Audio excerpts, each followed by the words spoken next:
आप सभी को जय श्री कृष्णा, राधे राधे। देखिए दोस्तों, एक बात को लेकर सभी के मन में काफी सारी दुविधा है। बहुत जगह पर आप लोगों ने सुना होगा कि जो श्यामा शाम की सेवा करते हैं, ठाकुर जी की सेवा करते हैं, वो अपने घर में गरुड़ घंटी नहीं रखते।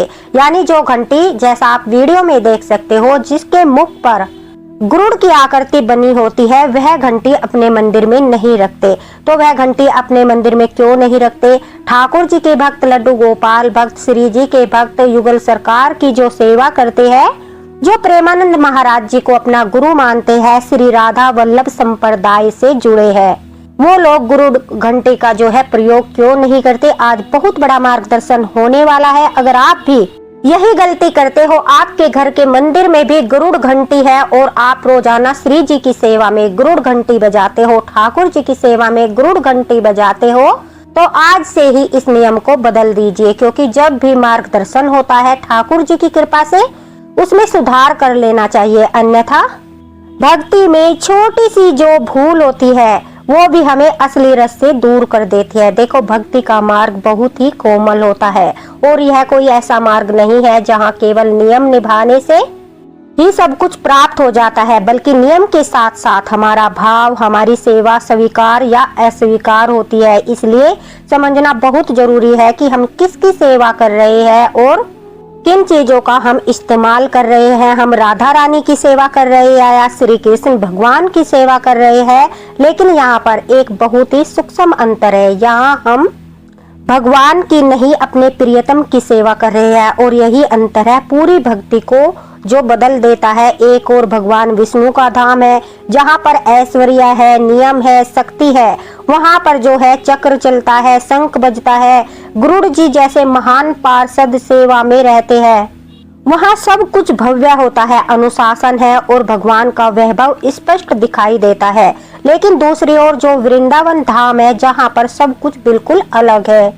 यहाँ पर श्री कृष्ण भगवान जो है वो लाल श्याम सुंदर के रूप में श्री राधा रानी के साथ प्रेम की पराकाष्ठा के रूप में विराजमान है। यहाँ पर जो है कोई ऐश्वर्य नहीं चलता, कोई घोषणा नहीं चलती। यहाँ केवल मधुरता, कोमलता और छुपा हुआ प्रेम है, जिसे दोस्तों हम माधुर्य भाव कहते हैं।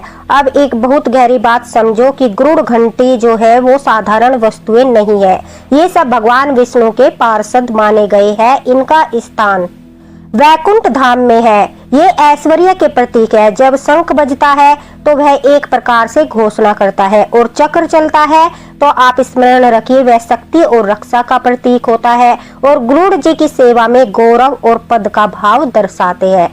और ये सब बातें महाराज जी ने, श्री प्रेमानंद महाराज जी ने भी हमें बताई है। अगर आपने उनका प्रवचन सुना होगा तो उन्होंने भी बताया है कि जो ठाकुर जी की, श्री जी की सेवा करते हैं, ठाकुर जी की सेवा करते हैं, श्री राधा वल्लभ संप्रदाय से जुड़े हैं, वो गरुड़ घंटी का प्रयोग नहीं करते। जो साधारण घंटी आती है, गोल घंटी, अगर आप प्रयोग करना चाहते हो तो गोल घंटी का प्रयोग किया जाता है। निकुंज में जो है गरुड़ घंटी को स्थान नहीं है, क्योंकि वहां न कोई घोषणा चाहिए, न कोई शक्ति का प्रदर्शन चाहिए, न कोई पद का भाव चाहिए। एक कथा भी आती है जिसमें आपने सुना होगा। दोस्तों, जो गरुड़ जी थे श्री भगवान के वाहन थे, उन्हें एक बार अभिमान हो गया था। उन्होंने सोचा कि मैं भगवान विष्णु का वाहन हूँ, मैं जहाँ चाहूँ वहाँ जा सकता हूँ, मुझे कोई नहीं रोक सकता। लेकिन यही छोटा सा घमंड भक्ति में सबसे बड़ी बाधा बन गया था उनके लिए। जब श्री गरुड़ जी ने निकुंज में प्रवेश किया, जहाँ राधा रानी और श्री कृष्ण भगवान हमारे ठाकुर जी अत्यंत गोपनीय और मधुर लीला रच रहे थे, वहां पर उनकी लीला चल रही थी, तो जो सखिया थी उन्होंने उन्हें वहां पर रोक दिया। उन्होंने बहुत प्रेम से समझाया कि यहाँ पद नहीं चलता, यहाँ केवल प्रेम चलता है। यहाँ वही प्रवेश कर सकता है जिसके हृदय में गोपियों जैसा निस्वार्थ और पूर्ण समर्पित प्रेम हो। जहाँ पर मैं का भाव रह गया हो, वहाँ प्रवेश रुक जाता है। यही सबसे बड़ी सीख है। जहाँ अहंकार आ गया वहाँ प्रेम समाप्त हो गया, और जहाँ प्रेम समाप्त हो गया वहाँ निकुंज का द्वार दोस्तों हमेशा हमेशा के लिए बंद हो जाता है। लेकिन गरुड़ जी के अंदर अहंकार आ गया था, मैं की भावना आ गई थी कि मैं तो विष्णु जी का वाहन हूँ, कहीं भी आ जा सकता हूँ, बहुत ही ज्यादा सर्वशक्तिशाली हूँ। उनके अंदर अहंकार आ गया था। सखियों ने उन्हें रोका और निकुंज का द्वार जो है वो हमेशा के लिए बंद कर दिया। गुरुड़ जी जैसे महान पार्षद भी वहां प्रवेश नहीं कर पाए, तो हमें तो और भी अधिक सावधान रहना चाहिए। हमें अपनी सेवा को बहुत ही कोमल, बहुत ही सरल बनाना चाहिए। यदि तुम श्यामा शाम की सेवा करते हो, श्री जी की सेवा करते हो, घर में युगल सरकार है, श्री राधा रानी है, लड्डू गोपाल है और श्री वल्लभ संप्रदाय में सेवा करते हो, तो यह बात हमेशा याद रखना कि गुरुड़ घंटी को मंदिर में कभी मत रखना। गुरुड़ घंटी को ठाकुर जी की सेवा में आपको कभी नहीं बजाना है। इनका प्रवेश वैकुंठ में है, लेकिन निकुंज में श्यामा शाम सेवा में इनका प्रवेश नहीं है। यह बात अपने हृदय में बैठा लेना, क्योंकि यहाँ पर महाराज जी ने भी बताया है कि ऐश्वर्या का कोई स्थान नहीं है। जो हमारी प्रिया जो है राधा रानी है, उनका स्वभाव बहुत ही कोमल है, मधुर है, अत्यंत ही लज्जाशील है। वहाँ कोई शोर नहीं, वहाँ कोई दिखावा नहीं, वहाँ सिर्फ और सिर्फ प्रेम बहुत शांत और गहरे रूप में बहता है। वहाँ पर सिर्फ प्रेम का अनुभव होता है। गुरुड़ घंटी की ध्वनि आ जाए तो वह मधुरता टूट जाती है, वह कोमलता भंग हो जाती है। इसलिए वहाँ केवल मौन, सरल और सच्चा प्रेम ही स्वीकार होता है। अगर तुम्हारे अंदर अहंकार नहीं है, तुम्हारी छोटी सी सेवा भी पूर्ण हो जाती है। अगर आपके भीतर मैं का भाव आ गया कि मैं ऐसा हूँ, मैं ठाकुर जी का भक्त हूँ, मैं राधा रानी का भक्त हूँ, जहाँ पर आपके अंदर मैं आ गई तो बड़ी से बड़ी सेवा भी अधूरी रह जाती है। इसलिए धीरे धीरे अपने भीतर मैं को हटाओ और केवल यह भाव रखो कि हे ठाकुर जी, मैं तुम्हारा हूँ। यही सच्ची भक्ति है और यही सच्ची सेवा है। इसलिए याद रखना, गुरुड़ घंटी और शंख बजाना, साथ ही साथ जो है चक्र, इन सब को जो है निकुंज में प्रवेश नहीं मिलता। और घर के मंदिर में अगर आप श्री राधा वल्लभ संप्रदाय बहुत महत्वपूर्ण रखता है, क्योंकि सब संप्रदाय के अलग अलग नियम है। अगर आप श्री राधा वल्लभ संप्रदाय के तरीके से सेवा करते हो तो फिर आपको गुरुड़ घंटी का प्रयोग नहीं करना है। अगर आप घंटी का प्रयोग करना चाहते हो तो गोल घंटी आती है, मैं आपको वीडियो में भी दिखा सकती हूँ। गोल घंटी का प्रयोग आपको करना है, बहुत धीरे धीरे से घंटी को बजाना है आरती के समय। अगर आप बजाना चाहते हो, जोर से घंटी नहीं बजानी है, बार बार घंटी नहीं बजानी है, सिर्फ 3 बार आप घंटी बजा सकते हो, वो भी बहुत ही धीमा धीमा। देखिए, जो गुरुड़ घंटी होती है उनका प्रयोग हर जगह एक जैसा नहीं होता। यह पूरी तरह इस बात पर निर्भर करता है कि किस भाव से, किस परंपरा से आप मान रहे हो।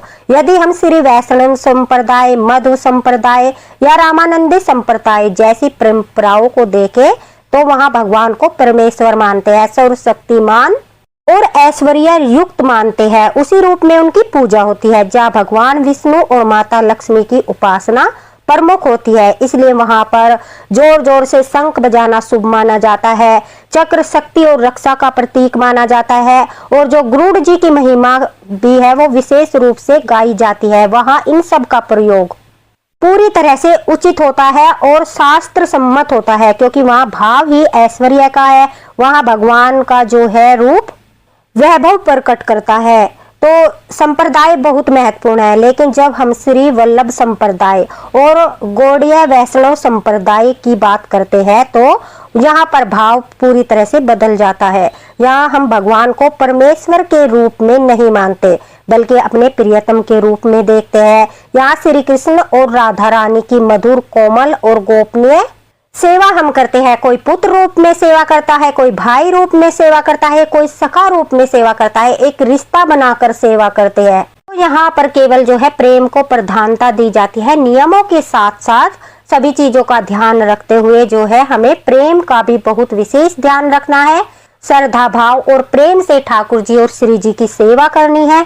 गुरुड़ घंटी की ध्वनि बहुत अधिक तेज होती है। जो ध्वनि होती है उनकी, वो भाव उस कोमल, शांत और मधुर वातावरण को भंग कर सकती है। अगर आप श्री राधा वल्लभ संप्रदाय के अनुसार सेवा करते हो, श्री राधा वल्लभ संप्रदाय को मानते हो और उन्हीं के द्वारा बताए गए नियमों का पालन करना चाहते हो, अपने घर में विराजित लड्डू गोपाल, युगल सरकार, श्री जी जो राधा रानी विराजमान है, उनकी सेवा आप श्री राधा वल्लभ संप्रदाय हरिवंश द्वारा आप अपनी सेवा करते हो, फिर आपको गुरुड़ घंटी का प्रयोग नहीं करना है। इस बात को लेकर आपको विशेष सावधानी बरतनी है, क्योंकि इनकी सेवा में नियम के साथ साथ प्रेम भी चलता है।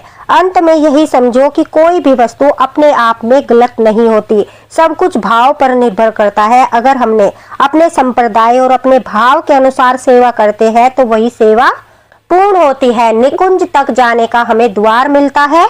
हमें सामा साम की शरण मिलती है, श्री जी की शरण मिलती है, ठाकुर जी की शरण मिलती है, उनकी कृपा होती है। निकुंज क्या है आप सभी जानते हो। निकुंज का अर्थ है वृंदावन के भीतर अत्यंत गोपनीय, शांत और दिव्य स्थान, जहाँ पर हमारे ठाकुर जी श्री राधा रानी मधुर प्रेममयी लीलाएं करते हैं। अब निकुंज में क्या होता है, इससे बहुत शुद्ध और सरल भाव से समझो। निकुंज में इतना शांत वातावरण होता है, कोई बाहरी शोर नहीं होता। शुद्ध और सरल भाव से जो है वहां पर कोई प्रदर्शन नहीं होता, वहां सब कुछ शांत, कोमल और गुप्त होता है। श्री राधा रानी और हमारे ठाकुर जी एक दूसरे के साथ प्रेम, स्नेह और मधुर भाव से विराजते हैं। वहां पर बड़े ही प्रेम के साथ उनकी सेवा होती है। गरुड़ घंटी की ध्वनि जो होती है वो इतनी तेज होती है कि उससे वातावरण में माधुर्य भाव में जो है भंग पड़ता है। इसलिए जो गरुड़ घंटी होती है उसका प्रयोग सामा साम की सेवा में, श्री जी की सेवा में, राधा रानी की सेवा में नहीं किया जाता। तो आगे से अगर आप अपने घर के मंदिर के लिए घंटी का चयन कर रहे हो तो यह देख लेना कि जो गरुड़ की घंटी होती है, जो घंटी होती है उसकी सिरे पर गरुड़ बना है या फिर वो गोल है, सिंपल घंटी है। इस बात का आपको विशेष ध्यान रखते हुए श्री राधा वल्लभ संप्रदाय के अनुसार अगर आप सेवा करते हो, क्योंकि संप्रदाय बहुत मायने रखता है, इस बात का आपको विशेष ध्यान रखना है। अगर आप श्री राधा वल्लभ संप्रदाय के द्वारा ही सेवा करते हो, उनके ही नियमों का पालन करते हो, तो आपको गरुड़ घंटी का प्रयोग भूलकर भी नहीं करना है। आपको साधारण घंटी अगर प्रयोग करना चाहते हो, आपका मन है, आप जो है अपने घर के मंदिर में घंटी रखना चाहते हो, तो आपको जो गोल घंटी आती है, साधारण घंटी, उस घंटी का प्रयोग जो है राधा रानी की, ठाकुर जी की सेवा में करना है। अगर आज तक आप गरुड़ घंटी का प्रयोग करते हो, पूजा में गरुड़ घंटी बजाते हो, तो यह मत सोचना कि आपसे पाप हो गया, आपसे जो है बहुत बड़ी भूल हो गई। आपको घबराना नहीं है, क्योंकि जब भी मार्गदर्शन होता है उस समय हमें माफी मांगकर अपनी भूल में सुधार कर लेना चाहिए। ठाकुर जी समय आने पर अपने भक्तों का स्वयं ही मार्गदर्शन कर देते हैं, और उसके बाद आपसे अगर जाने अनजाने में कोई भूल होती है तो ठाकुर जी श्री राधा रानी वो इतने कोमल स्वभाव के हैं, वो इतने प्यारे हैं, इतने दयालु है कि वो एक पल में अपने भक्त को माफ कर देते हैं। अगर आप आज तक यही गलती करते आए हो कि आरती के समय आपने जोर जोर से गरुड़ घंटी को बजाया है, या फिर आपने घर के मंदिर में गरुड़ घंटी को विराजमान किया है, तो आज से आप अपने इस नियम को बदल लीजिए। लेकिन अगर आप संप्रदाय श्री राधा वल्लभ संप्रदाय के अनुसार सेवा करते हो तो तभी यह नियम आपके ऊपर लागू होगा। अन्यथा अगर आप मैंने जो बताया है ऐश्वर्य युक्त मानकर उनकी पूजा करते हैं, विष्णु भगवान और माता लक्ष्मी के रूप में उनकी उपासना करते हैं, उन्हें प्रमुख मानते हैं, तो वहां पर गरुड़ घंटी का प्रयोग बहुत शुभ माना जाता है, शंख का प्रयोग बहुत शुभ माना जाता है, शंख बजाना बहुत शुभ माना जाता है, चक्र का प्रवेश बहुत शुभ माना जाता है, लेकिन संप्रदाय के अनुसार। लेकिन निकुंज में, श्री राधा वल्लभ संप्रदाय में निकुंज में इन सब चीजों का प्रवेश नहीं है। गरुड़ घंटी को वहां पर प्रवेश नहीं मिलता और न ही गरुड़ घंटी का पूजा में प्रयोग किया जाता है। जैसा कि मैंने बताया है, आपको इस बात का विशेष ध्यान रखना है, और संप्रदाय को ध्यान में रखते हुए आपको इस बात का विशेष ध्यान रखना है, क्योंकि जो हमारे गुरु बताते हैं, जिस संप्रदाय से हम जुड़ते हैं, उसके हिसाब से अगर हम सेवा करते हैं तभी हमें सेवा का पूर्ण फल प्राप्त होता है। अगर आप भी दोस्तों यही भूल करते आए हो या फिर कर रहे हो, आपके घर में अभी भी गरुड़ घंटी है और आप सामा साम की सेवा करते हो, युगल सरकार की सेवा करते हो, ठाकुर जी की सेवा करते हो, तो आज से ही अपनी पूजा की घंटी को बदल दीजिए, ताकि आपका मार्गदर्शन होने के बाद आपसे यह भूल न हो। और जब भी आप आरती में या फिर ठाकुर जी को जगाने के लिए घंटी बजाते हो तो बहुत ही आराम से आपको घंटी बजानी है, ज्यादा शोर नहीं करना है, या फिर ताली बजाकर ही ठाकुर जी को प्रेम पूर्वक जगाया जाता है, वो सबसे अच्छा तरीका होता है। लेकिन कुछ भक्त भोग लगाने से पहले, आरती में या फिर ठाकुर जी को जगाने से पहले घंटी बजाते हैं, तो भाव यह भी आता है, घंटी की ध्वनि से ठाकुर जी जो है वो नंदलाल है, वो छोटे से लाला है, भाव प्रधान होता है। तो यह भी भाव होता है कि जो घंटी की ध्वनि होती है वो बहुत ज्यादा तेज होती है, इसलिए उससे न जगाकर ठाकुर जी को हल्की सी ताली बजाकर प्रेम पूर्वक जगाया जाता है, राधे राधे बोलकर जगाया जाता है। इन सब चीजों का ध्यान रखते हुए आपको गुरुड़ घंटी को अवॉइड करना है। घर में गोल घंटी रखनी है और बहुत ही धीरे से प्रेम पूर्वक बजानी है। कभी भी जोर से आपको घंटी नहीं बजानी है। 3 बार से ज्यादा आपको घंटी नहीं बजानी है। संध्या के समय आरती करते वक्त घंटी नहीं बजानी चाहिए, इस बात का विशेष ध्यान रखिए। मंगला आरती करते हो या फिर आप सुबह के समय पूजा करके ठाकुर जी को स्नान कराने के बाद जो पूजा करते हो, मंगला आरती नहीं करते, उस समय घंटी बजाते हो तो भी बहुत ही धीमी सी घंटी बजानी है और आपको सिर्फ 3 बार बजानी है। इस बात का आपको विशेष ध्यान रखना है, क्योंकि ये छोटी छोटी सी बातें होती है जो हमारे पूजा पाठ को प्रभावित करती है।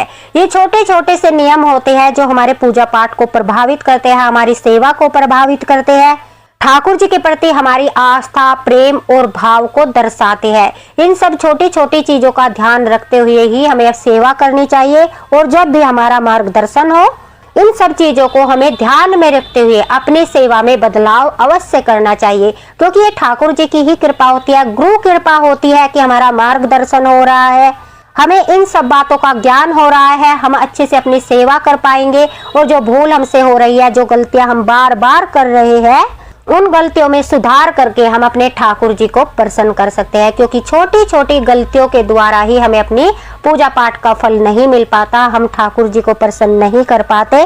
तो दोस्तों, अगर आपसे भी यही भूल हो रही हो तो आज से आप सुधार कर लीजिए, क्योंकि निकुंज में गुरुड़ घंटी को निषेध माना गया है। गुरुड़ घंटी का प्रवेश निकुंज में नहीं है, इसलिए मैंने जो बताया है कि गुरुड़ जी में अहंकार का भाव आ गया था, इसलिए सखियों ने निकुंज के द्वार बंद कर दिए थे। वहां पर मैं नहीं बल्कि मैं तुम्हारा हूँ यह भाव चलता है। आगे से ध्यान रखते हुए आप भी इन सब बातों का ध्यान रखते हुए अगर घंटी का चयन करते हो तो देख लेना आप साधारण घंटी ले रहे हो या फिर गुरुड़ घंटी ले रहे हो। आई होप आपको समझ आ गया होगा कि हम गुरुड़ घंटी का प्रयोग क्यों नहीं करते, क्योंकि बहुत सारे लोगों के मन में यह दुविधा थी कि हम कौन सी घंटी का प्रयोग करें और गुरुड़ घंटी का प्रयोग क्यों न करें। गुरुड़ जी तो विष्णु जी के वाहन है, फिर उनका जो चिन्ह बना हुआ है घंटी पर, हम क्यों इस्तेमाल नहीं कर सकते। काफी सारी दुविधाएं थी सभी के मन में, तो आपको समझ आ गया होगा कि किस वजह से गुरुड़ घंटी को निषेध बताया गया है सिर्फ श्री राधा वल्लभ संप्रदाय में। बाकी के जो संप्रदाय है उनमें आप गुरुड़ घंटी का प्रयोग कर सकते हो, लेकिन अगर आप श्री राधा वल्लभ संप्रदाय के अनुसार सेवा करते हो तो उसमें गुरुड़ घंटी नहीं, आपको सिंपल साधारण गोल घंटी का ही प्रयोग करना है। तो संप्रदाय भी बहुत महत्व रखते हैं। आप देख लीजिए आप किस संप्रदाय से जुड़े हो और किस प्रकार से ठाकुर जी को आपने विराजमान किया है और किस भाव से आप सेवा करते हो। दोस्तों, यह वीडियो ज्यादा से ज्यादा शेयर कर देना ताकि सभी राधा रानी के, श्री जी के भक्त है, जो ठाकुर जी के भक्त है, लड्डू गोपाल भक्त है, उन तक वीडियो पहुंचे, उन्हें भी यह जानकारी हो जाए और जो भूल वो आज तक कर रहे हैं उस भूल में सुधार करके वो भी श्री जी की, ठाकुर जी की कृपा प्राप्त कर सके। वीडियो को ज्यादा से ज्यादा लाइक करना। अगर आप मन में कोई दुविधा है तो आप कमेंट बॉक्स में पूछ सकते हो, आपको तुरंत रिप्लाई मिलेगा। हमारे ठाकुर जी, हमारी श्री जी इसी प्रकार से हमारा मार्गदर्शन करती रहे और आप लोगों के साथ इसी तरह से मैं वीडियो शेयर करती रहूं। इसी के साथ राधे राधे, हरे कृष्णा। दोस्तों, मिलते हैं अगले वीडियो में अगले मार्गदर्शन के साथ। राधा रानी की, ठाकुर जी की कृपा आप सभी पर बनी रहे। राधे राधे, जय हरिवंश।